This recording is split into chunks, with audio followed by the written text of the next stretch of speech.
ভাই সামনে কুরবানির ঈদ, কিছু সাহায্য করবেন আমার? সর তোর সর, ওই সব গরিব মরিব মানুষের আমি সাহায্য করি না, কিন্তু কারণ সর।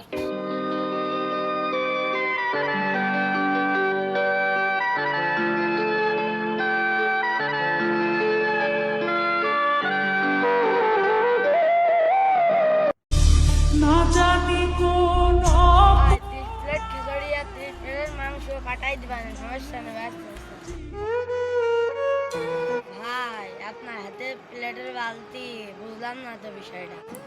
ভাই লজ্জা দেবেন না, আমারও একটা হোটেল ছিল। 6 মাস আগে ওই এক ভাই আইলো, এসে আমাকে সাহায্য চাইলে আমি দিলাম না। আমি একসময় গরিব মানুষ ছিলাম, হঠাৎ বড় লোক হয়ে গেছি। ওই গরিব মানুষের দেখতে পারি না, আল্লাহ এর বিচার করেছে। ভাই আল্লাহ সবকিছুই পারে, 1 সেকেন্ডে ভাই রাজার প্রজা বানাতে পারে, প্রজার রাজা বানাতে পারে। ভাই অহংকার করতে হয় না, আল্লাহ আপনার দিয়েছে, আপনি মানসিক দেখেন ভাই, আল্লাহ আপনার দেখ। সকাল বেলার ধনী রে তুই ফকির সন্ধ্যাবেলা, সন্ধ্যাবেলার ধনী রে তুই ফকির সন্ধ্যাবেলা।